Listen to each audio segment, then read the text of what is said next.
ॐ तव कथामृतं तप्तजीवनं कविभिरीडितं कल्मषापहं श्रवणमङ्गलं श्रीमदाततं भुवि गृह्णन्ति ये भूरिदा जना। श्री रामकृष्ण वचनामृत परिच्छेद 20 भक्तों के प्रति उपदेश।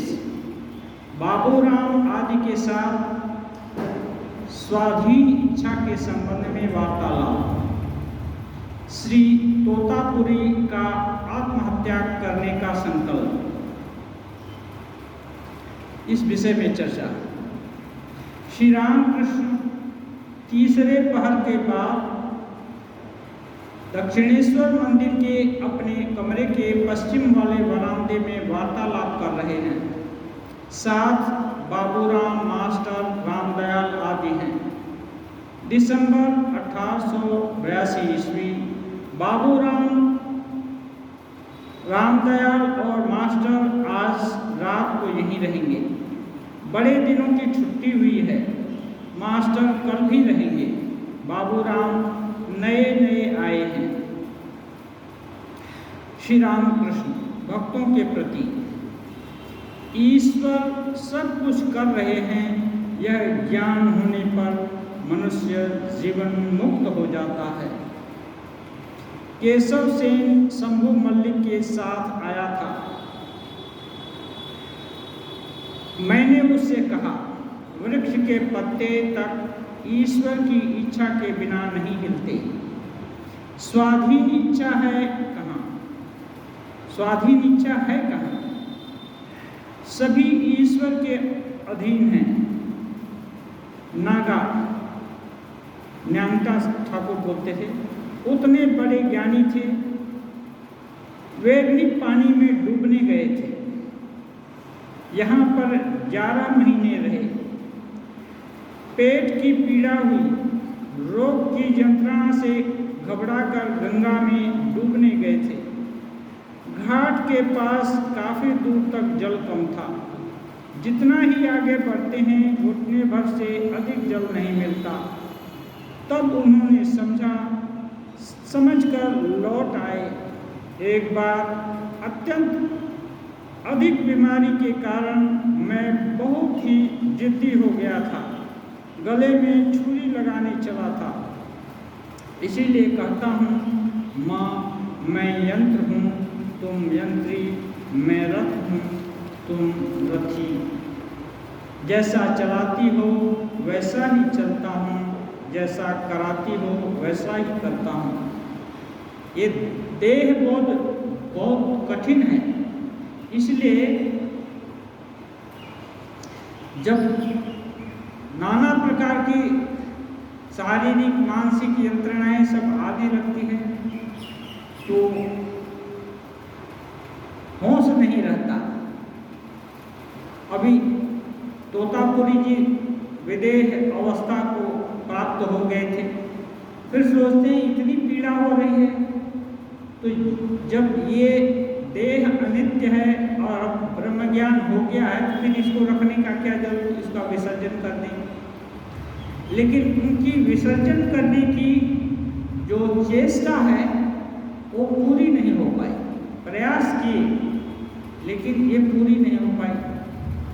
तब उनको लगा कि नहीं, सब कुछ अपनी इच्छा के बस में नहीं है। ईश्वर इच्छा भी है, क्योंकि ये तो ब्रह्म ज्ञानी थे। सोचते हैं जिसको ब्रह्म ज्ञान हो गया अब उसके लिए और कर्म है ही नहीं। फिर भी कोशिश की और कोशिश में फेल हो गए, कोशिश में सफल नहीं हुए। उनको डूबने भर का पानी ही नहीं मिला। वापस आ गए और तब महिमा समझे कि ईश्वरी शक्ति कुछ है, शक्ति का भी खेला है।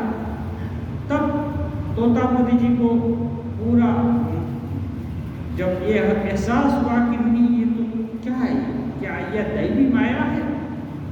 जैसा ये उस तरफ उनका ये हुआ तब उनके मानस पटल के आगे दैवी लीला का ये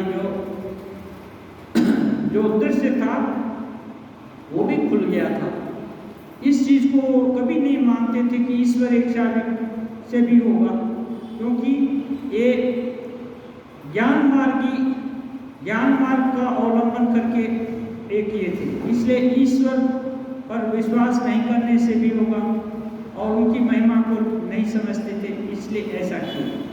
तो ठाकुर बोलते हैं बिना ईश्वर की इच्छा से एक पत्ता भी नहीं हिलता। ये सच है, लेकिन स्वाधीन इच्छा होती है। जैसे मान लीजिए अभी ये उतना ये सुटेबल उदाहरण है कि नहीं, जैसे हम लोग के शरीर में कितने पर रोगाणु और बीजाणु, कितने तरह के जीव जंतु हमारे अंदर भी हैं, विभिन्न प्रकार के रोग के कितने कृमि वगैरह सब हम लोग के ये हैं, लेकिन वे तब तक ही जिंदा रहेंगे कि जब अपना शरीर रहेगा। हम विष खा लेंगे तो वो मर जाते हैं, और उनका बस नहीं चलता है। वो हैं तो स्वाधीन, पीड़ा दे रहे हैं, कोई सपोर्ट भी कर रहे हैं, अच्छे कीड़े भी होते हैं जो कि शरीर धारण के लिए जरूरतमंद हैं, वो लोग सपोर्ट भी कर रहे हैं। लेकिन खुद आदमी यदि विष खा ले या और कुछ ऐसा इंटॉक्सिकेटिंग चीज खा ले तो उनका वो ये प्रभाव उनको भी पड़ेगा। ऐसे ही स्वाधीन इच्छा हम लोग को दी गई है भगवान के द्वारा कि ये कर सकते हैं, वो कर सकते हैं, वो कर सकते हैं, लेकिन उसके ऊपर वो है उनका यदि अंकुश हो गया, वो चाहते नहीं, तो फिर उनके सीमा के अंदर ही तो हमारी इच्छा है।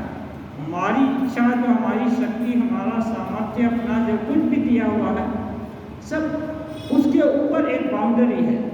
और जिस बाउंड्री का अतिक्रमण बिना बाउंड्री लगाने वाले को छोड़ करके नहीं किया जा सकता, वो लगाने वाला ईश्वर है। तो यही है दैवी शक्ति, तो बिना उनकी इच्छा के नहीं चलता। यह यदि किसी को मालूम हो जाए तब क्या होगा, उसका अनावश्यक चिंता, ये पाना है, कोई चीज पाना है तो उसके लिए संकल्प करना पड़ता है, उद्योग करना पड़ता है, उसके लिए प्रयास करना पड़ता है विभिन्न तरह का, वो सब छूट जाएगा, प्रयोजनहीन हो जाएगा। और जो बचा हुआ है, जो उपलब्धि हुई है, उसको बचाए रखने के लिए, मेंटेन करने के लिए जो प्रयास है, वो भी प्रयास नहीं करना होगा। सभी कुछ यदि ईश्वर की इच्छा से हो रहा है तो फिर ये जो जितने भी क्लेश हैं, काम, क्रोध, मद, मोह, लोभ, भय, शोक, इनका प्रभाव नहीं रह जाएगा, ये प्रभावहीन हो जाएंगे, क्योंकि सबके पल्ले ईश्वर आ जाएंगे।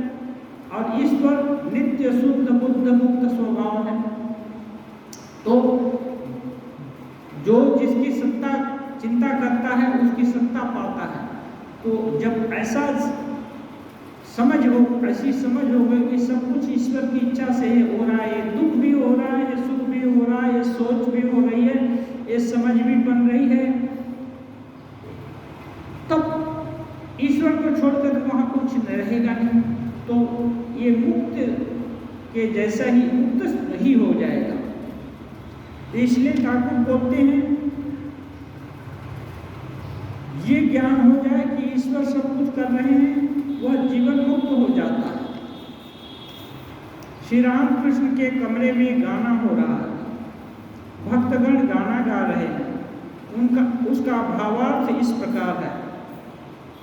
हे कमलापति, यदि तुम हृदय रूपी वृंदावन में निवास करो तो हे भक्ति प्रिय, मेरी भक्ति सती राधा बनेगी। मेरी भक्ति है वो तुम्हारी राधा हो जाएगी। मुक्ति की मेरी कामना गोप नारी बनेगी। जो मेरी कामना है कि मैं मुक्त हूँ, वो गोप नारी बनकर के जो वृंदावन की जो लड़कियाँ हैं, वो गोपियाँ तुम्हारी सेवा करे। हे नंद की पूरी देह, देह नंद की पूरी बनेगा। यह देह नंदपुरी होगा जिसमें तुम कूदोगे, खेलोगे, नाना प्रकार की लीला करोगे। और प्रीति माँ यशोदा बन जाएगी, प्रेम से तुमको इधर पकड़ेगी, उधर ये कर, इधर जाओ उधर मत जाओ, ये करो, वो खा लो, ये पी लो, ये करो। ये प्रीति है, माँ यशोदा बन जाएगी। हे जनार्दन, मेरे पाप समूह रूपी गोवर्धन को धारण करो। जो है ना, मेरे पाप समूह जो है ये मानो गोवर्धन पहाड़ के जैसा है, इनको तुम धारण करो। माने जब तुम ग्रहण कर लोगे तो फिर ये और उपद्रव नहीं कर पाएंगे, तुम्हारे बस में हो जाएंगे। इसी समय काम आदि कंस के 6 चरों को विनष्ट करो। काम, क्रोध, मद, मोह, लोभ, भय, शोक, ये जो है ना, इनको कंस का चर बोलते हैं। चर माने सहायक, अनुचर, माने जो कंस चाहता है उसको ये लोग करने के लिए कटिबद्ध, प्रतिबद्ध हैं। तो ये काम, क्रोध, मद, मोह, लोभ है, ये है, इनको कृष्ण कंस को नष्ट करने के लिए आए हैं। तो कंस के साथी लोगों को नष्ट कर देंगे तो कंस दुबला पड़ जाएगा। कृपा की बंसरी बजाते हुए मेरे मन रूपी गाय को वशीभूत कर मेरे हृदय रूपी चरागाह में निवास करो। कृपा की बंसरी बजाते हुए, मानो कृपा ऐसा करो, माने बंसी है ना, सबको शीतल कर देती है, सबको मुक्त कर देती है। तो ये मन रूपी गाय को वशीभूत कर देती है। ये मेरा मन है ना, जो हमारी बांसुरी सुनने से ये गायें भी बांसुरी की आवाज़ सुनकर मुग्ध हो जाती है और आसपास ही चरती हैं। मेरे हृदय रूपी चारागाह में निवास करो। हाँ, ये जो है चराने का जगह चारागाह में ही तो गैया चराने जाते थे कृष्ण भगवान। तो ठीक है, जब गैया चराने का ये है तो इस यहाँ पर निवास करो और मेरे मन रूपी गाय को वशीभूत कर दो। अपना बांसुरी बजाओ जिससे मेरा मन इधर उधर न जाए, तुम्हारे ही इर्द गिर्द रहे। मेरी इस कामना की पूर्ति करो, यही प्रार्थना है। इस समय मेरे प्रेम रूपी यमुना के तट पर आकाश रूपी घट के नीचे कृपा करके प्रकट होकर निवास करो। यदि कहो कि गोपालों के प्रेम में बंदी होकर ब्रजधाम में रहता हूँ, तो यह अज्ञानी दासरथी तुम्हारा गोपाल तुम्हारा दास बनेगा। दासरथी गान लिखे हैं। तो ये यदि कहो कि गोपाल, ये तो तुम एक ही गोपी और ये सब ये हैं, हमारे गोपाल तो दूसरे जगह हैं। तो बोलता है कि ये दासरथी तुम्हारा गोपाल बनेगा और तुम्हारा दास बनेगा। अरे भक्त लोग अपने दिल की आरती कविता के माध्यम से बहुत तरह से जिसका जो भाव है उस भाव से व्यक्त करते हैं, और जो वो भाव निकला है वो सुंदर कविता बन गई है। और वो जो यथार्थ भक्त है या उस भक्ति के मार्ग में चलना चाहता है उसके लिए वो सहायक होती है। ये भाव आरोप करने से भगवान का निकटता प्राप्त होगी। इसलिए गाना जो भक्ति संगीत ये भगवान को के निकट पहुंचाने का ये भी मार्ग है। मेरे प्राण रूपी दूसरा गाना है, मेरे प्राण रूपी पिंजरे के पक्षी गाओ। मेरे प्राण रूपी पिंजरे के पंछी गाओ। ब्रह्म रूपी कल्पतरु पर बैठकर हे पक्षी तुम प्रभु के गुण गाओ न। और साथ ही धर्म अर्थ काम मोक्ष रूपी पके फलों को खाओ। ये जो चित्त है उनको बोल रहे हैं कि प्राण रूपी पिंजरे में बैठा हुआ, प्राण नहीं निकलने से तो कोई जा नहीं सकता है। प्राण सबको बांध कर रखा है, जितना इंद्रिय है सबको। तो अभी प्राण रूपी पिंजरे में मेरा मन है, मन और चित्त, ये तो इसको बोलते हैं। पक्षियां कलरव करती हैं, कलरव ही तो गाना है, तो गाओ। और ब्रह्म रूपी कल्पतरु पर बैठकर, माने भगवान जो ब्रह्म स्वरूप है वो हृदय के अंदर है, तो उस कल्पतरु पर बैठकर तुम प्रभु के गुण गाओ, उनका ही गुण गाओ। और साथ ही केवल गुण गाने से ऐसा नहीं है कि कुछ नहीं मिलेगा, धर्म भी मिलेगा, अर्थ भी मिलेगा, काम भी मिलेगा। जो जो कामना करोगे सब उसकी प्राप्ति होगी। मोक्ष रूपी पके फल को भी खा सकते हो, मोक्ष रूपी पका फल भी मिलेगा। सब पका फल माने जो अंतिम परिणति है। तो अंतिम परिणति क्या है? परम पुरुषार्थ मोक्ष। इससे बड़ा और कोई पुरुषार्थ है नहीं। हाँ, और उसी को रामकृष्ण देव भगवान लाभ भी बोलते हैं।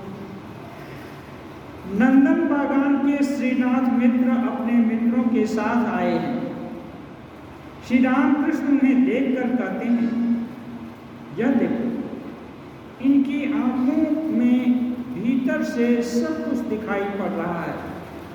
खिड़की के बीच में से जिस प्रकार कमरे के भीतर की सभी चीजें देखी जा सकती हैं।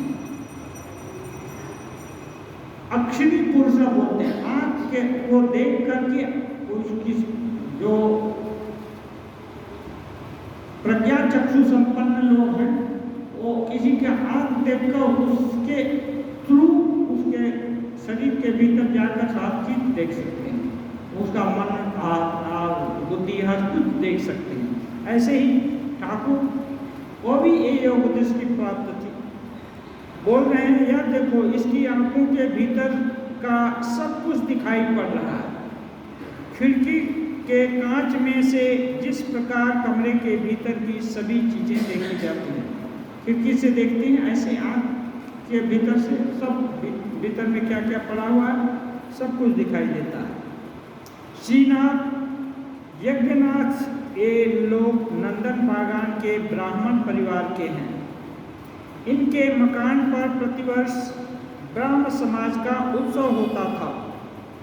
बाद में श्री रामकृष्ण उत्सव देखने गए थे।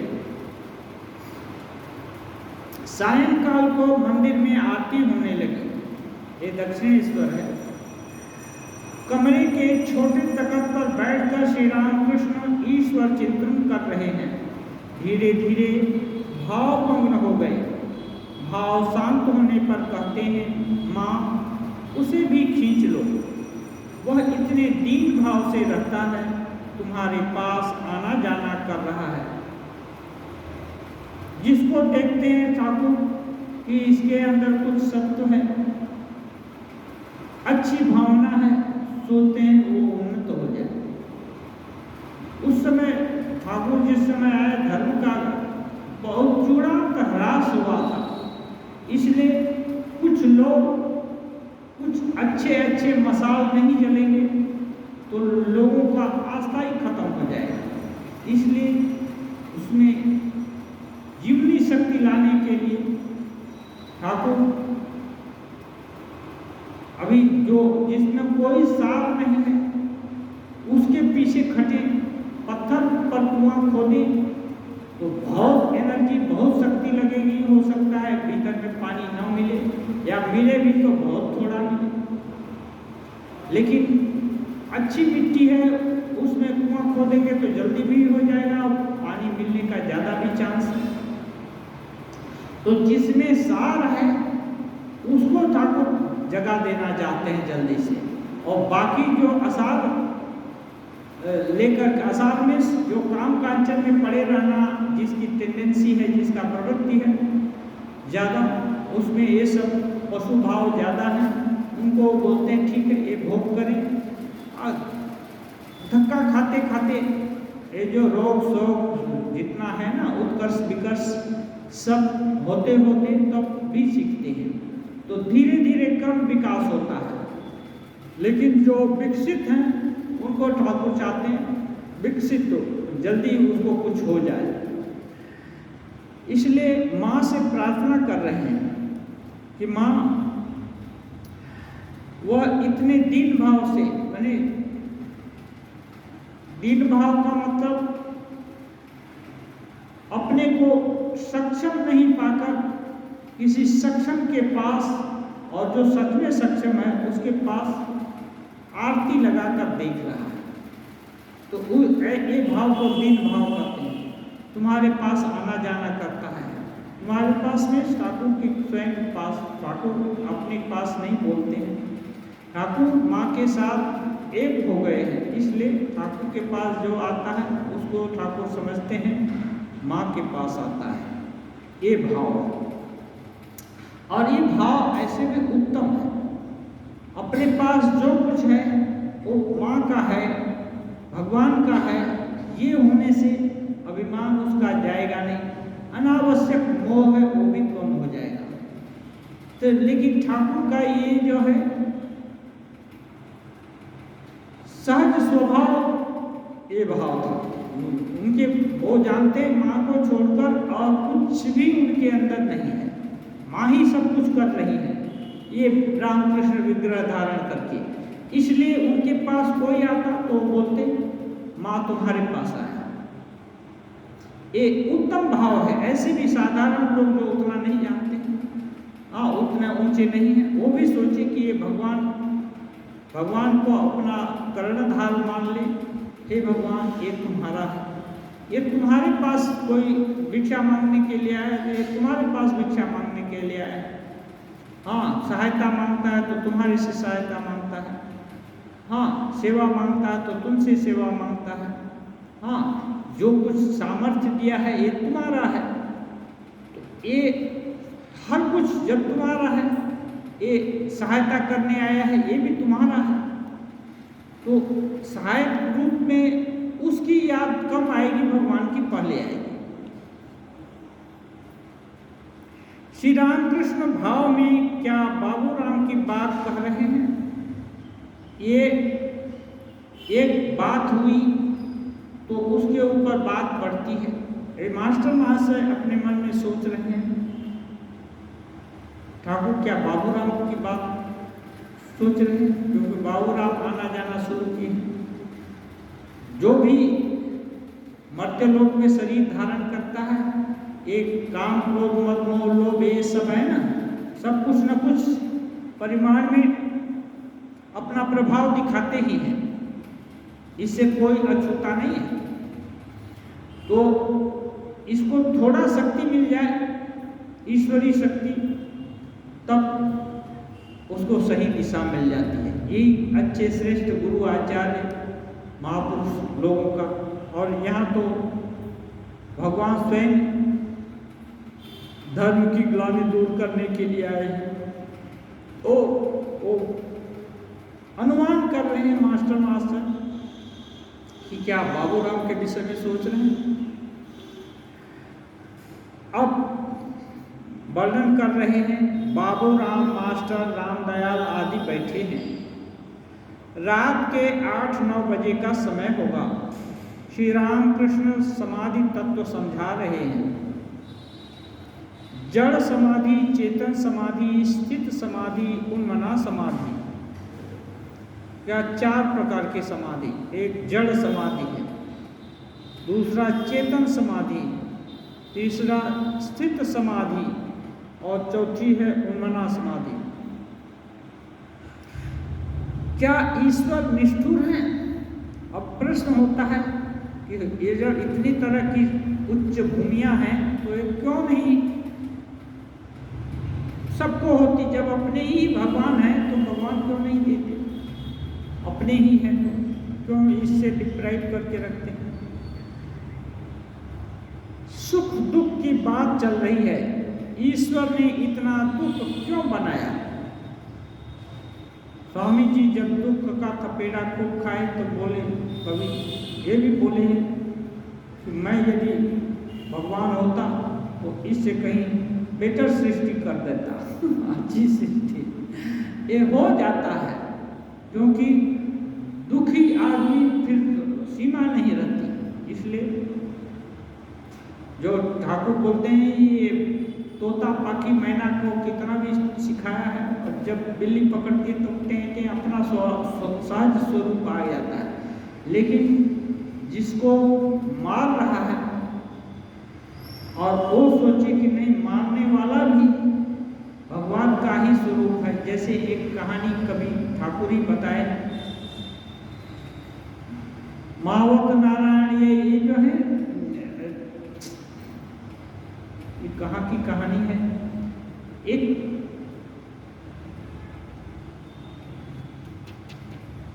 इसको एक शिष्य को बहुत बुरी तरह से कोई पिटाई कर दी, गिरा पड़ा हुआ मिला। फिर गुरु जी के पास ले गया, पहुंचा दिया। लोग जब अन्य लोग देखा कि गिरा पड़ा है, खून से लथपथ है, ये है अभी,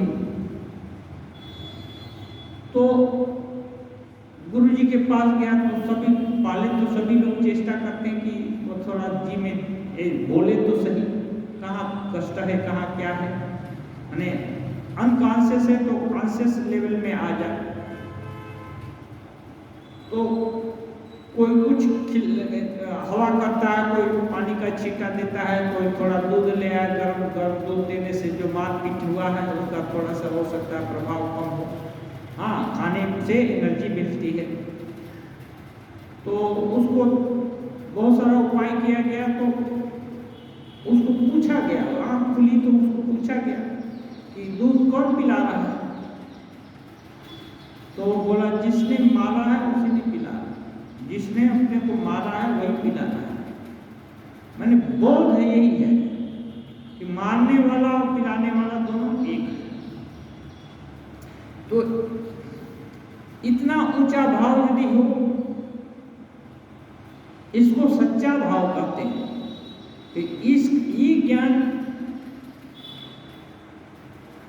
हटने वाला नहीं है। जैसे स्वामी जी परीक्षा की, ठाकुर कैंसर से की पीड़ा से बहुत कष्ट पा रहे हैं। हठात इनके कंकाल मात्र अवशेष रह गए हैं। स्वामी जी के तब भी ये है, हाड़ मांस का पुतला कहीं अवतार हो सकता है, भगवान हो सकता है, ऐसा डाउट तो होना ही चाहिए। क्यों मान ले किसी को इतना चीज। तो स्वामी जी नरेंद्रनाथ सोचते हैं कि यदि इतना कष्ट में है, ऐसे कष्ट में भी यदि इनके मुख से सुनने को मिले कि नहीं ये भगवान के अवतार हैं, तो मैं समझूंगा कि नहीं, निश्चय है। जैसे ही इनका सोचना वैसे ही अंतर्यामी तो सब जगह दृष्टि है। सर्वतः पाणिपादं तत् सर्वतोक्षि सुमुख सर्वतः श्रुतिमल्लोके सर्वमावृत्य तिष्ठति। सर्वतः पाणिपादं, पैर हाथ सब जगह, सर्वतोक्षि सभी जगह उनकी आंख है। सर्वतोक्षि सब जगह उनकी आंख है। सर्वतः श्रुतिमल्लोके, पूरा सभी जगह, जिस श्रुति जो लोग बताते हैं सभी जगह सर्वमावृत्य स्थिति, और सबको आवृत करके, सबको माने सब में परवेटेड है, पूरा सबको सब में घुसा हुआ है, आवृत्य तिष्ठति। हाँ, तो जैसे ही नरेंद्रनाथ का सोचना है, तुरंत रामकृष्ण देव बोलते हैं, जो राम जो कृष्ण वही इस बार रामकृष्ण, तुम्हारे वेदांत की दृष्टि से नहीं। तो इसको बोलते हैं सहज भाव। कष्ट में है तो भूल जाता है। पिताजी का नाम बंगला में बोलते हैं, बाप पिताजी का नाम खगेन हो गया। हाँ, था नाम नगेन, और बोलते हैं इतनी ठंड पड़ी है कि दो दोस्त किसी प्रसंग में आ गया, अच्छा तुम्हारे पिताजी का क्या नाम है, तो वो इतनी ठंड है कि दिमाग काम नहीं करता, वो भी सोचता है कि बस गेन है नाम, पिताजी का नाम कोई भूलता है, लगता है गेन है। तो अच्छा तुम शुरू करो, कहोगे नहीं नहीं नहीं ऐसा नहीं, कहोगे हाँ कहोगे तुरंत, तो इसको बोलते हैं पिताजी का नाम खगेन हो गया। माने इतनी ठंड है, इतना दिमाग अवश्य है कि जो बोला जाएगा वही मान लिया। हाँ, पराभूत हो गया। तो दुख कष्ट है, दुख कष्ट से लाचार होकर भी आदमी एक्सेप्ट कर लेता है बहुत कुछ। हाँ, माने उससे ऊपर सोचने की क्षमता भी नहीं रहती। तो ये सहज नहीं है। ये जो एक्सेप्टेंस होता है दुख कष्ट में, वो सहज भाव नहीं है। वैसे ही सुखी हुआ फिर अपने स्वरूप में आ जाता है। हाँ, लेकिन जो सहज प्रवृत्ति है वो फिर कभी छूटती नहीं। जैसे सुगंधी है ना, चंदन में सहज प्रवृत्ति है, नीम के पत्ते में तिक्तता है ना, सहज प्रवृत्ति है। अब कोई केमिकल एक्शन किया जाए और नीम कड़वापन चला जाए, अलग बात है, लेकिन सहज प्रवृत्ति है। नीम कैसा भी हो, सूख गया पत्ता तभी कड़वाही, कुछ कड़वाहट तो जरूर रहेगी। तो ईश्वर ने इतना दुख क्यों बनाया? मास्टर विद्यासागर प्रेम कोप से कहते हैं,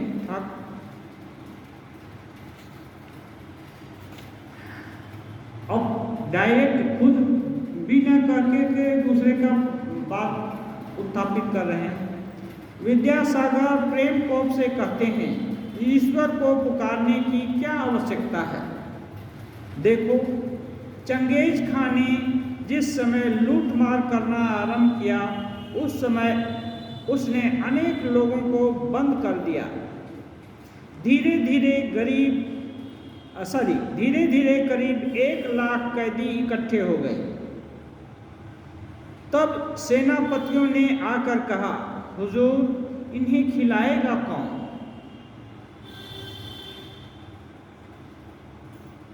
इन्हें साथ रखने पर भी हमारे लिए विपत्ति है। क्या किया जाए?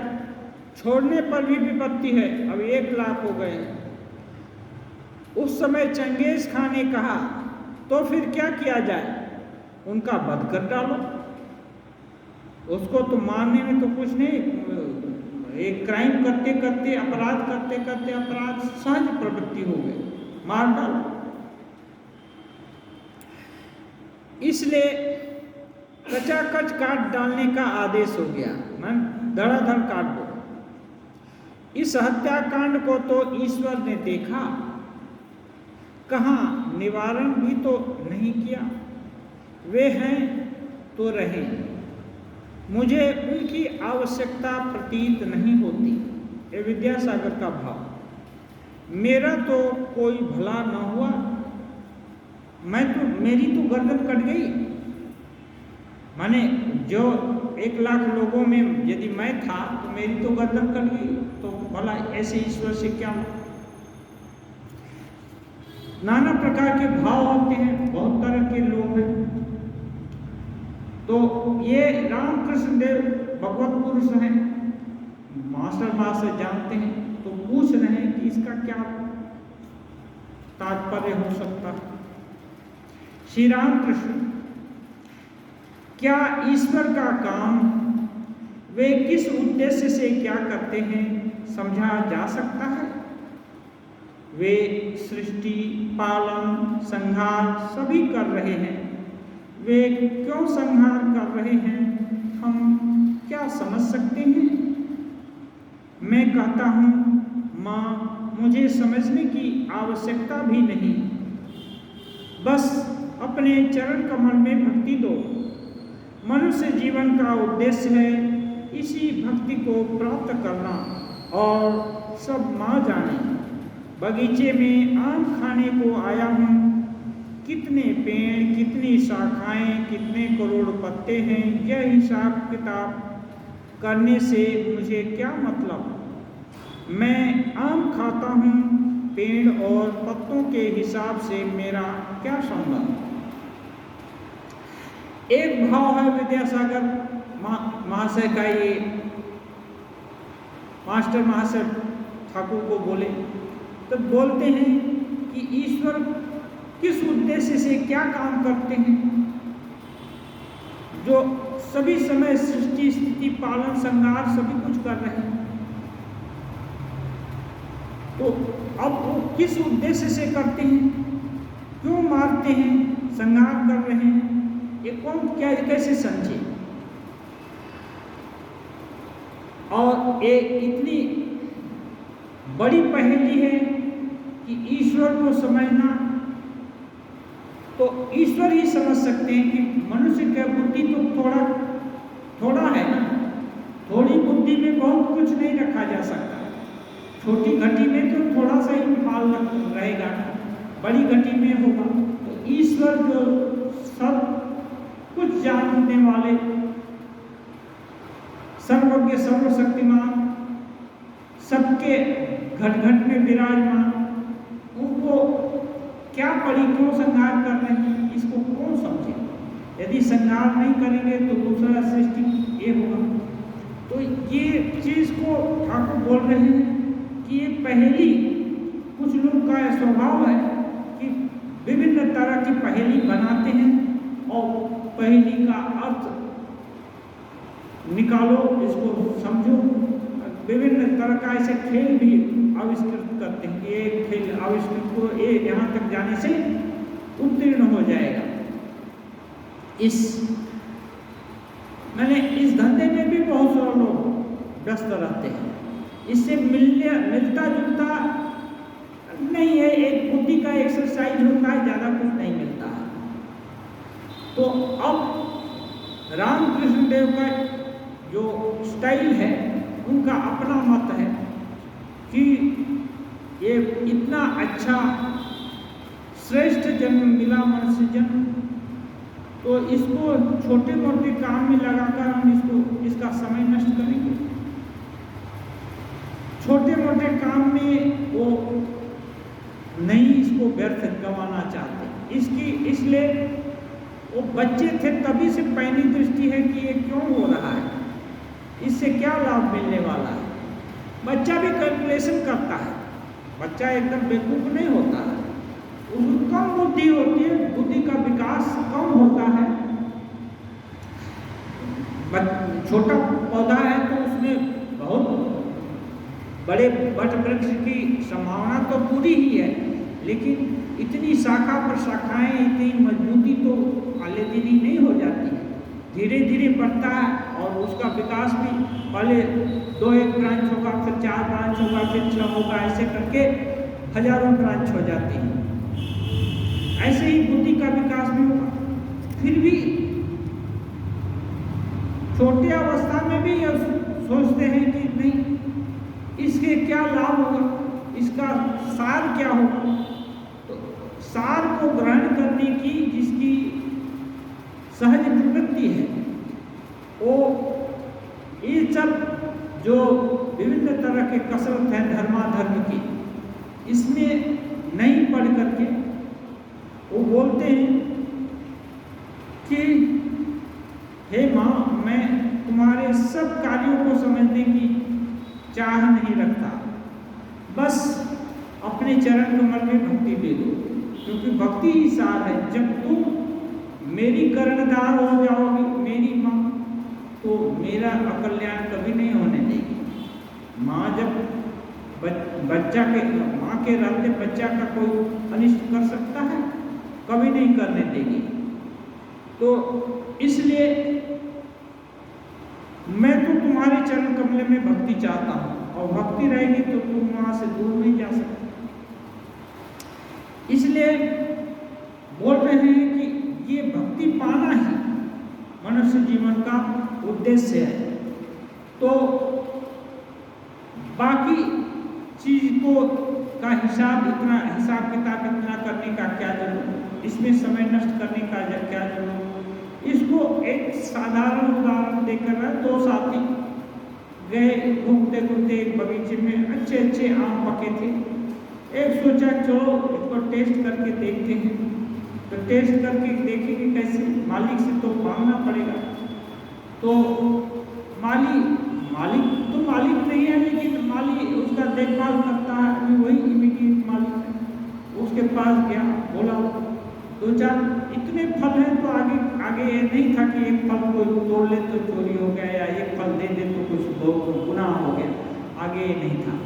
और गिरा हुआ फल तो कोई बिना किसी से पूछे ही खा सकता था, आगे ऐसी मान्यता थी, गिरे फल पर किसी का ये नहीं, वो सबके लिए। तो बुद्धिमान आदमी सोचता चलो मालिक के पास, मालिक को खोजने लगा, और धीरे से कौन मालिक है यहाँ का, मुखिया जो भी हो, उसे 2-4 फल इसे हजम करते हैं, वो खाने लगा। और एक साथी, बहुत अच्छे आम फले हैं, इतनी डालियाँ हैं, इतने सुंदर वेराइटीज हैं, सब देखकर वो कैलकुलेटिव माइंड था, उसको कैलकुलेशन करने लगा। कैलकुलेशन करने में भी तो इतना पेन है तो बहुत समय लगेगा, तो उसमें व्यस्त होगा। अब ये जाकर आम जुटा करके खा करके पहुँच करके धीरे से आ गया। अभी ये देखता है कैलकुलेशन में ही व्यस्त है।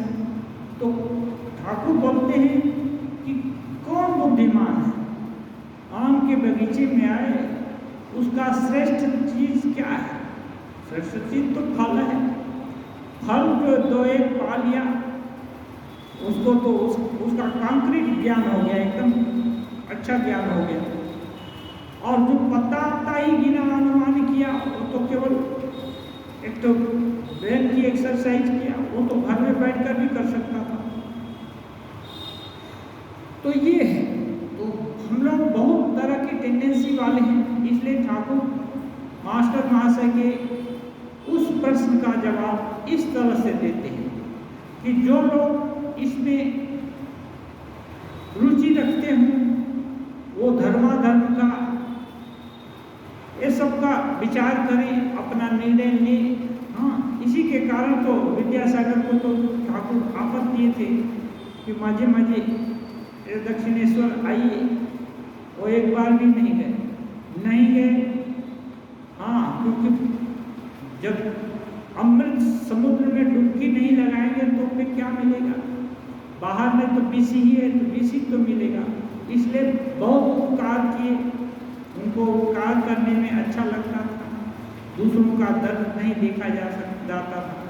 उपकार किए, लेकिन फिर लास्ट समय में उनको कष्ट भी हुआ। जिनको उपकार करते उनको देखना नहीं चाहते। तो ये उपकार माने ज्यादा प्रभावशाली नहीं था। ऐसा काम जिसका उपकार किया जा रहा है उसको भी लाभ मिले और अपना भी हो। यदि हम अच्छा काम कर रहे हैं तो हम डिप्राइव क्यों हो जाएंगे? हम खो जाने वाले क्यों हो जाएंगे? होने वाले नहीं होता, जो देता है वो खोता नहीं है, तो देने वाला 1000 गुना पाता है। क्या पाता है? उसको साहस तो कम से कम मिलता ही है कि मैं इतना देने के योग्य हूँ, मैं इतना कुर्बान कर सकता हूँ, मैं इतनी सामर्थ्य रखता हूँ। उसको अपने सामर्थ्य पर विश्वास होगा, इतना तो कम से कम होगा ही। और यदि भावना अच्छी रही तो ऊपर वाले भी, भगवान भी उसको अनेक गुना मल्टीप्लाई करते हैं। भगवान का चिंतन करके यदि कोई भी सत्कर्म किया जाएगा तो वो कई गुना होता ही है।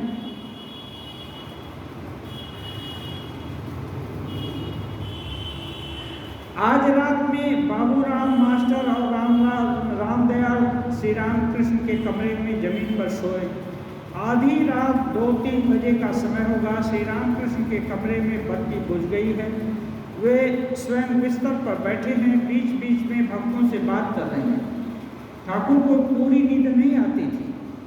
हाँ, वो कभी कभी ऐसे ही थोड़ी नींद आती है, क्योंकि और साधना करते करते उनका ऐसा अभ्यास हो गया था कि नींद नहीं आती। रात भगवत चिंतन के लिए ज़्यादा प्रशस्त है, इसलिए उसी चिंतन में विभोर रहते।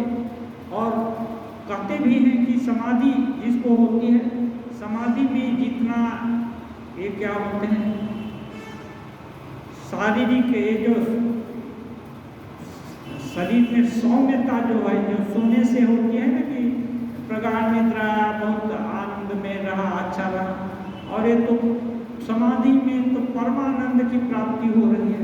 फिर इससे सराबोध जो है, इससे पूरा डूबा हुआ है, उसको इस नींद से ज़्यादा कोई उपकार होने का ये नहीं। समाधि में गए तो एकदम निजानंद में हो गए, पूरा शरीर में हर कुछ आनंद प्राप्त किया।